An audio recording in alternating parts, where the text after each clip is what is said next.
All right, so it is Shane Trades with TraderLink, and today we will be going over a market recap utilizing Liquidos's recording of the entirety of the day, just sped up so it's consumable.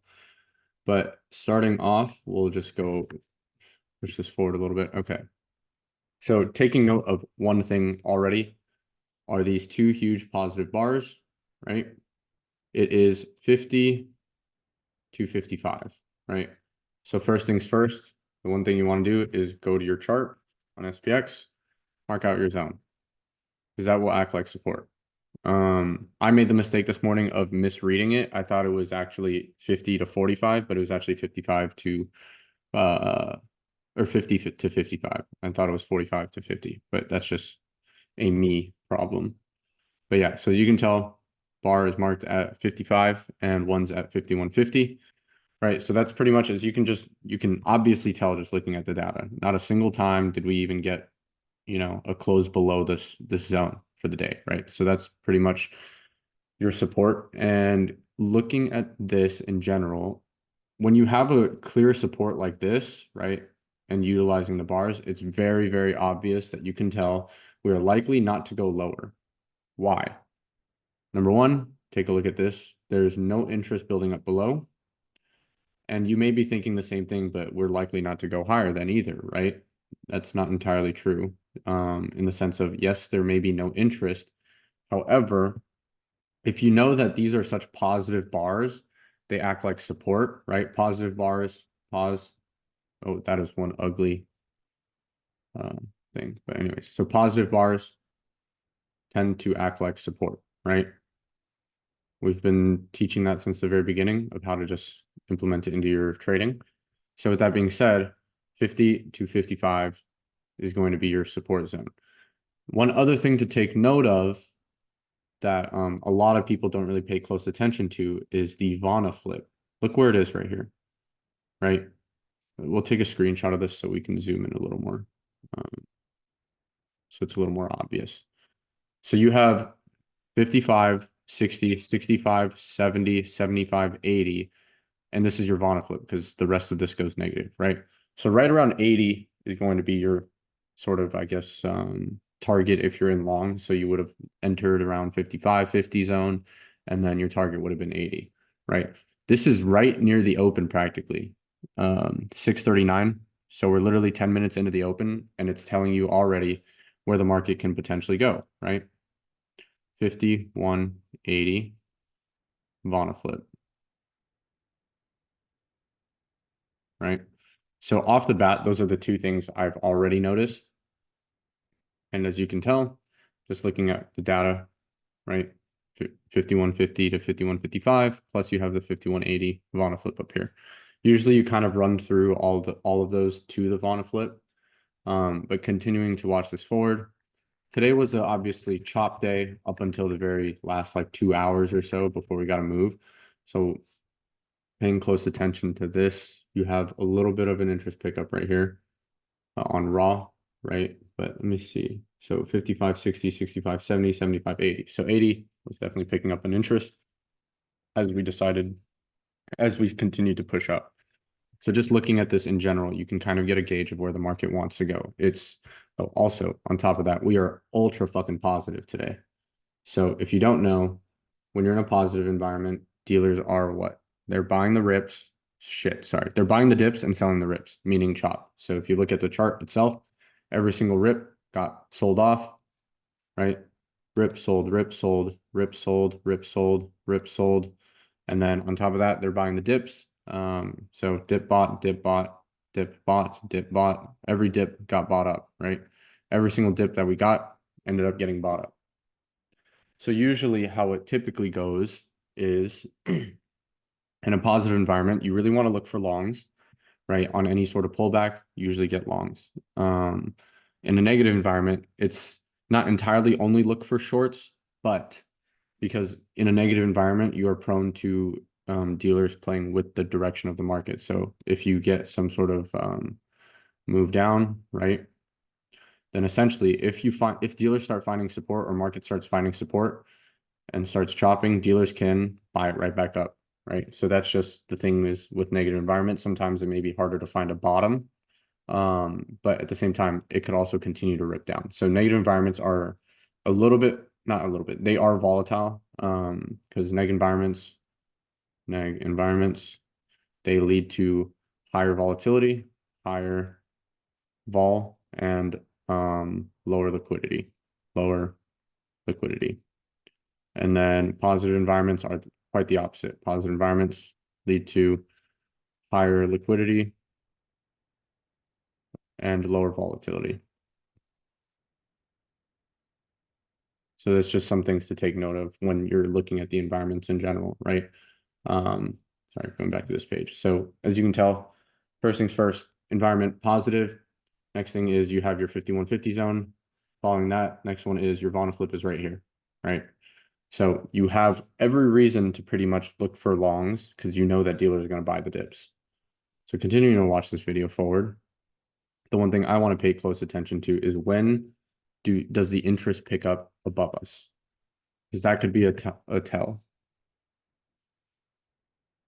What about the end of day mean reversion? Afternoon data was telling me it was going back to 5150. That bar must have popped up and down at least 15 times. Can we address what I missed that could have told me price action was going to increase on a day like it did? Yes. So once we get to that point in the market, we'll speed it up a little because all of it is just going to lead to chop. As you can see, 5150 is still pretty much evident and 5155. I'm pretty much going into this already, right? Same zone. It's right here.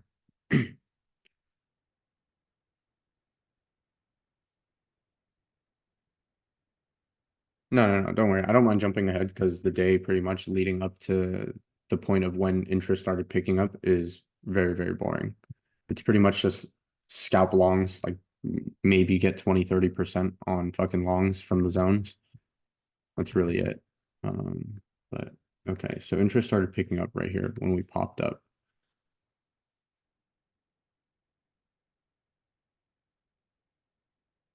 Let's see.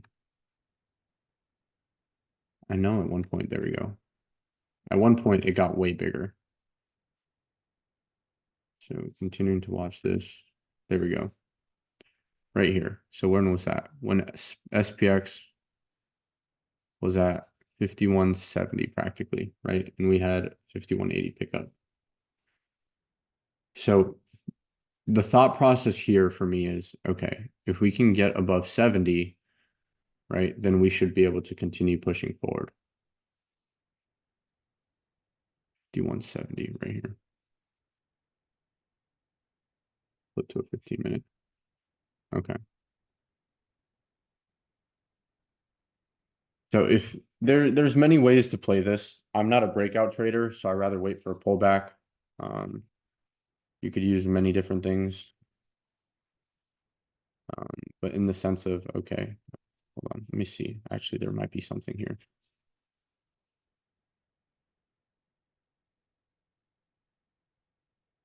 Let me flip to the same time frame.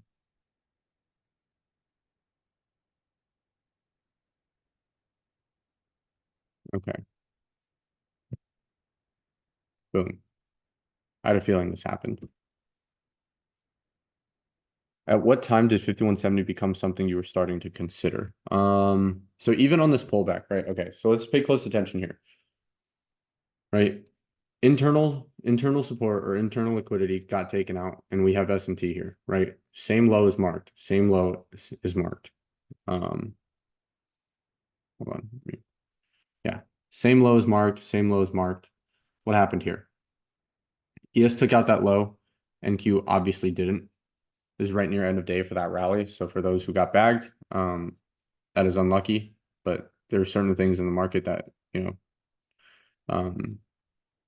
sometimes you just miss. And this is definitely usually one of the things that a lot of people miss because it's hard to spot. Because you have to be watching this shit, or you got to be watching for it, right? So internals got swept by ES. NQ didn't sweep it, as you can tell right here, right? So we had to move back up. And the moment we kind of took the high, I want to see if we took it on the same candle. So this candle took it. Yeah. So ES already took it out, or NQ took out this high at this candle and continue to push. So when I see something like that, remember there was a video that I had posted, or Yeah, there was a video that I had posted. I remember I posted it of whether or not when SMT can work or when it doesn't work, right? On certain occasions, right? So we had this spike up, and on this candle, NQ took it out, right? Let me mark it. Is it this one? Yeah. So NQ took it on this candle here. These are both 2 minutes. So on this candle. So usually if you want SMT to work, after immediately when that high gets taken out, right? This is a little bit different. You can already tell high gets taken out, right? Next thing that happens is just basic price action. What happened? We took out this high and we started using it as support. It based out above it and then moved higher, right? So seeing something like this is when, right when you take out that high, you want to see the other indice kind of pull back immediately, right? The reason I say that is because then you can immediately tell whether or not sellers are actually active. I think there was a situation when we took out the high this morning.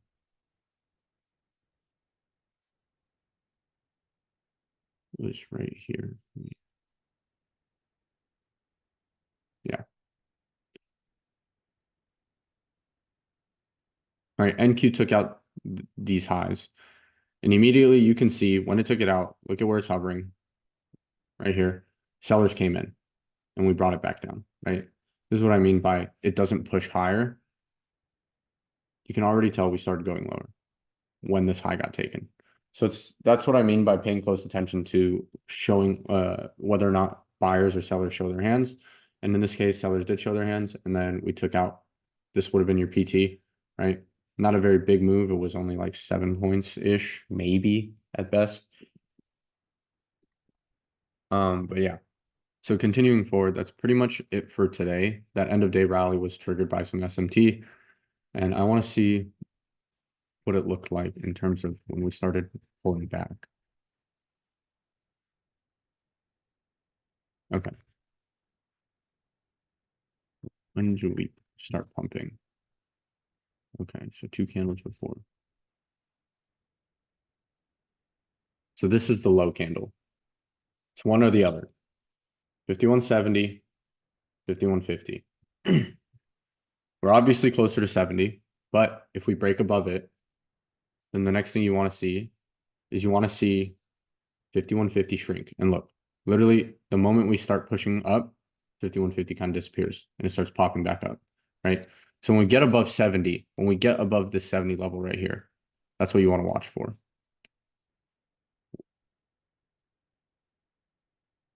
So as we continue to watch this forward, okay, pause it here. When we're back above 70, what happens? This has faded. So you can already tell when you see flashes of like it going bigger or smaller, you can tell. You hear me say this all the time, or a good amount of times as of lately. 5150 and 5155 are very solvent gamma levels. What I mean by solvent is that they're able to dissipate, right? So pay close attention to that. If you have solvent levels or solvent gamma exposure levels, they're able to disappear really quickly, right? And we start pushing up and they're just pretty much out of the picture. So above 70, when we're finally above 70 right here, shoot, is it right here? Yeah. So we're right above 70 right here. And we start pushing up. So we're at 72, 73 right now. We broke the high. 5150 is super solvent, right? It has disappeared and popped back, dissipated and popped back, right? And just think about it. Look at this. Even on this current pullback right now, what is picking up? Downside is gone. Upside is still there, right?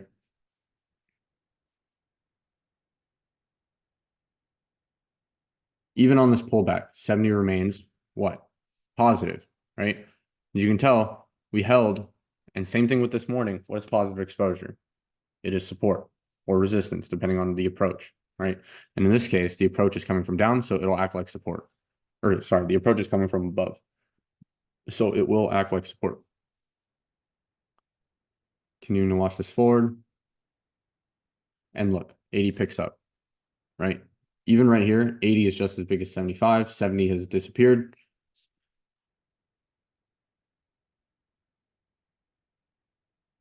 And look what picks up, 80. right?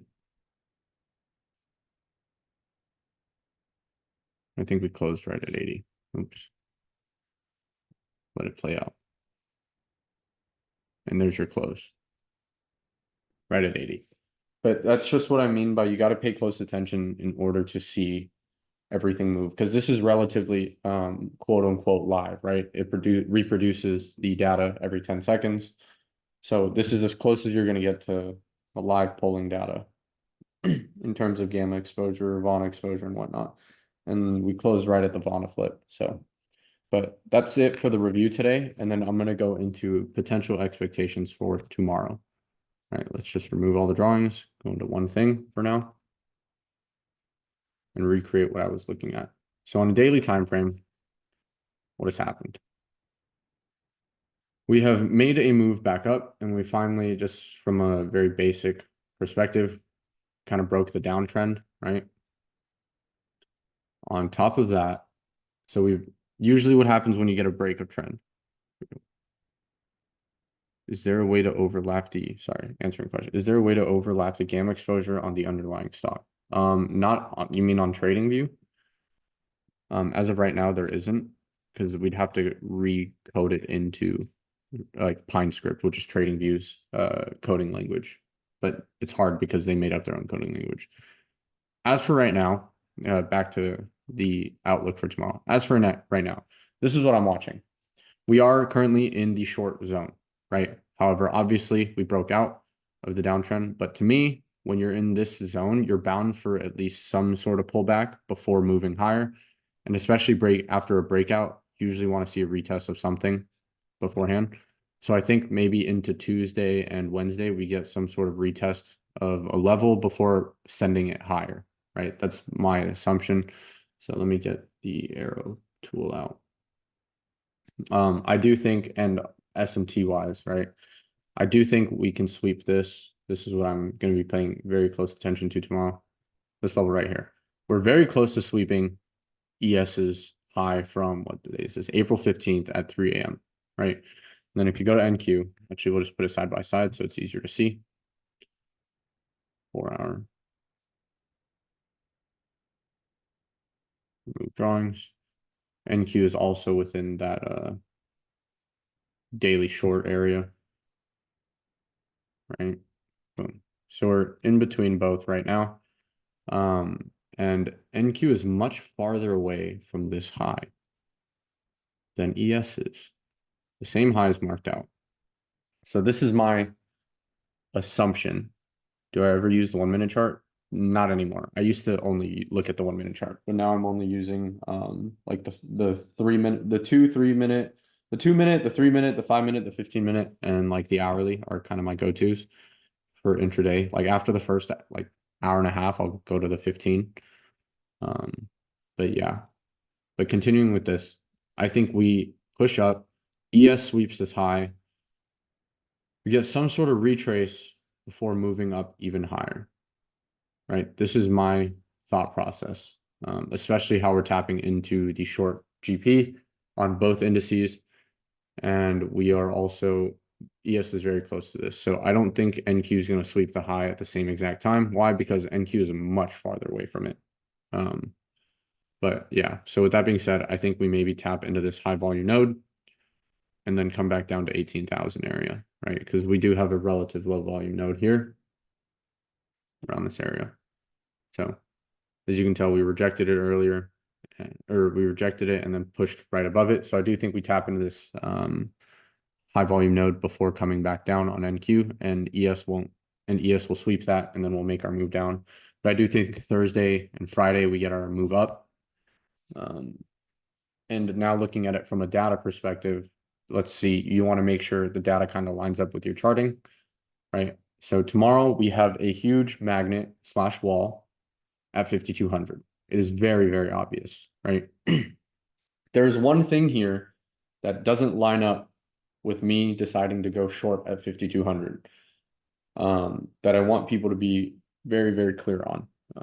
Let me make sure I'm going to be saying the right thing before putting out to the public.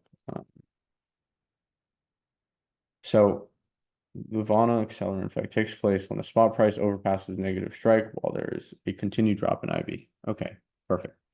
So looking at this, we have a huge negative bar at 5,200. Negative Vana acts like an accelerant, especially it doesn't matter which direction you're fucking passing over it from. Negative Vana should act like an accelerant if volatility goes down. If volatility goes down while passing through a negative Vana, it will accelerate past that, which is my fear in terms of going short at 5,200. It could play out, but at the same time, if volatility continues to drop, then it's not advisable, in my opinion, to take shorts at 5,200, especially when you have negative gamma as well, right there, which acts like an accelerant as well. So you have two things lining up for a blow through of 5,200 data wise, right? So for me, it doesn't make sense to just short 5,200 blindly. So it's just something to be wary about. Especially on top of that, when you know VIX usually inverses SPX.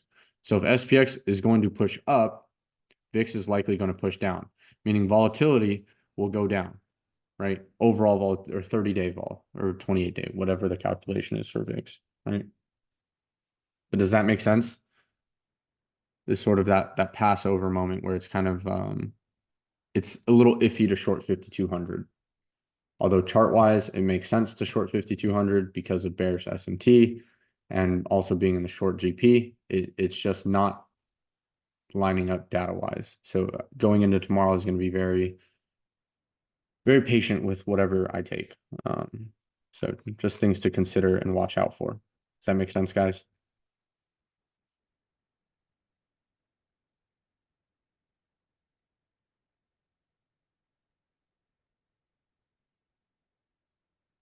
Nice. But as for that, that's pretty much all I'm really watching out for. Bearish S&T, so long as, maybe the data changes in the morning, we'll get some sort of change because usually it'll clean up in about like 10 to 15 minutes to 30 minutes after market opens. But that's pretty much it for today in terms of expectation and market review. Do I ever use Max Pain? No, not in that sense of like dealer Max Pain. For the reason that I don't have the calculation for it, but I know what you're talking about when you say, do you ever use Max Pain? So I know exactly what you're talking about, but I don't have the calculation to run that in my head.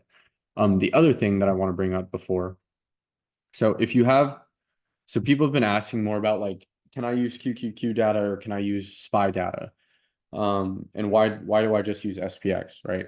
It's not all the time that I only use SPX. There are certain situations that make sense to use all three in conjunction with one another. Is that you can flip through all of them and make sure that they all line up, right? So SPY has some interest at 521, which lines up pretty much with what do you call it? Is this aggregate, first of all? No, let me make sure it's all aggregate. So aggregate data definitely shows 520 as heavy interest, right? In terms of a strike. So that makes sense to go to 5,200, right? SPX obviously shows 5,200 as a big magnet, right? It's pretty much like the only level of interest at this area. This is also, where's Vana? So looking at the aggregate, this makes me think that we don't have a huge push up in the sense of like, okay, if we accelerate through tomorrow, the aggregate data shows that, if I can hover over this. Okay, so Vana flip for aggregate is at 5,220. So you could potentially you could take longs, right? Let's say you were like, fuck it, I want to get longs for the 5,200 tap, right? It could push up to 5,220. So you could also, what I would suggest is like, let's say you take longs and it works out and you're at 5,200. That is going to be like plus minus 5 points. Like you want to trim around 5,195. And then pretty much wait for 5,200. Then you can trim a little bit more. And then you could leave runners for 5,220 SPX because that is where Vana flip is on aggregate, right? It makes relative sense to kind of what do you call it? Let me think. What was I gonna say? It makes sense to hold runners past 5,200, given that tomorrow we could accelerate right through it. So this isn't to say slam calls at the open, but I do because I have a feeling we're gonna get some sort of pullback. If I miss the run up because I'm waiting for a pullback, that's fine. I'd rather miss it than buy the relative top of where we're currently at. Because right now, in my head, in my own mind, it doesn't make sense to go fucking long. Like right specifically here. Like let's say market opens tomorrow at 5180. It still doesn't make sense to go long. The R to R, in my opinion, it's just not there. But with there, it's just not there without a pullback. But yeah. I'd rather wait for a pullback and then potentially get in for longs to 5,200, especially if we don't tap 5,200. My suggestion would be, since there isn't much pickup above 5,200 on the aggregate data, is if you're in longs, right, you could wait for a pullback to get it in for longs at 5,200, so long as 5,200 is not solvent and disappears on said pullback, right? The pullback just makes sense in my head before going lower. I mean, before going higher. We always say it, but you got to build up some liquidity before going higher. And as of right now, we have none, pretty much, other than that ES level. So I think we get a pretty clean sweep of this high, and then we move lower. And this doesn't put us, and that sweep of that high doesn't put us at 5,200. So something to keep in mind. That's 5 points higher. So like 5,185, 5,190. So that's why it doesn't make sense. Like, okay, let's just jump in longs at the open if we open at 5,180, right? The RR isn't there, especially if that sweep of that high could lead to lower. But with that being said, does anyone have any questions? If there are no more questions, I will end it and then send out the recording as soon as it's done. I don't know why I deleted that. I don't want to delete that.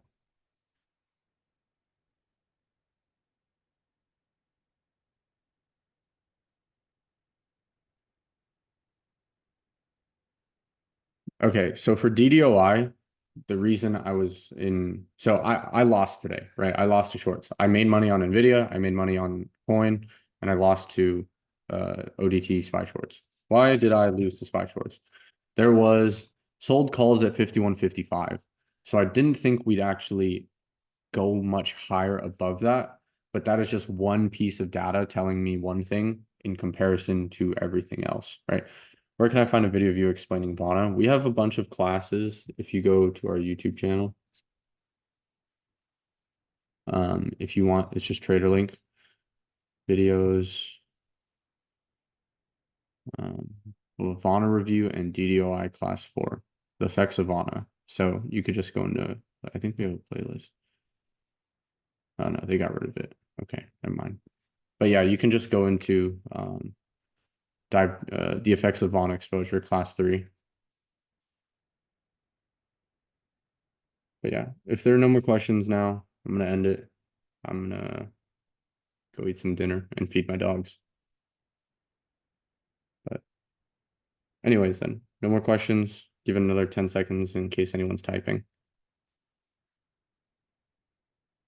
All right, then. Everyone have a great rest of your night. Thank you for tuning in. And as always, keep moving forward. Thank you, guys.